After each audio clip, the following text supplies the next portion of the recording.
family, friends, and of course, the graduating class of 2020. Welcome.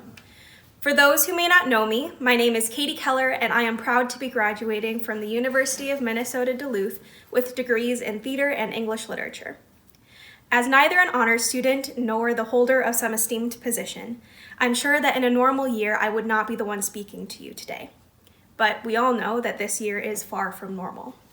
Change is everywhere in the world right now, and it is becoming hard and overwhelming to keep track of it all. Things that seemed like the end of the world just months ago now feel like they happened in another lifetime. One of those changes is the absorption of UMD's School of Fine Arts into the College of Liberal Arts. It is a heartbreaking change for many. Absorptions or even cancellations of fine arts instruction aren't unheard of course. As the world continues to praise STEM degrees and careers, as it should, that often means the retraction of respect from the fine arts. This is not to say that administrators at UMD don't respect the fine arts, but it is to say that we are part of a system that doesn't. You're probably thinking, Katie, why does this matter? Obviously the fine arts are great, but there are bigger things happening in the world that won't be fixed by singing at them. And I would agree. But I would also ask you how you've been spending your time recently. Have you been watching TV or listening to music? Or have you picked up a new hobby like painting or knitting? In a world of uncertainty and chaos and change, there is comfort in art. There is significance to that because one of the greatest things that art teaches us is the art of closure. Art is fantastic at closure. The perfect all wrapped up end of a play or movie, the final resolved chord at the end of the song, or the pride of seeing something you poured creativity into being seen and appreciated. Art also teaches us how to create our own closure. As good as art is at creating closure, it is better at withholding it. I have experienced countless works of art that have left me with questions, frustrations, and a sense of incompleteness. Does that sound familiar to anybody? We are completing an important chapter in our lives in a time where it doesn't really matter. Fellow members of our larger graduating class around the nation have already been in the workforce, helping to keep us healthy and safe. Others of us are looking at a world where our passions are deemed unessential, and there's a lot of uncertainty in everyone's future. But that doesn't mean that we can't celebrate this moment and the hard work that brought us here.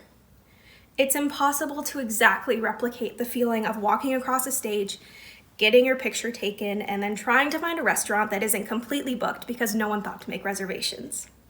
That feels normal and complete and resolved. These days, we need to take a cue from art and find closure in other ways. There are three main ways that I find closure after art leaves me wanting it, and I hope that one or more of them can help you. First, the classic, talk it out. Whether this is in writing or in conversation with someone you're close to, get everything out, your joys and fears, all of it. Second, lots and lots of thinking.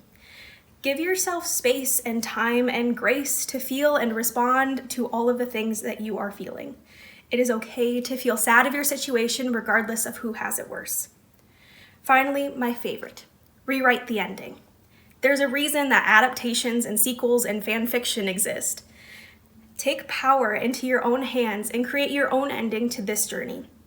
Have a celebration with those you live with, or make yourself some cupcakes and light some candles and play Pomp and Circumstance. Or we can all admit that Pomp and Circumstance is really overrated and play something different.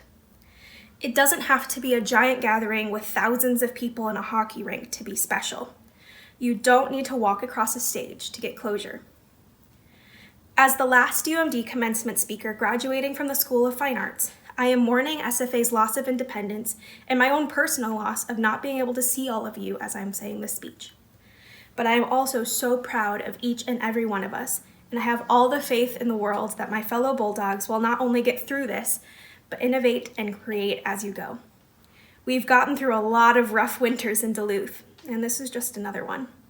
Congratulations, class of 2020, and I wish you the best of luck in finding the closure you so deserve.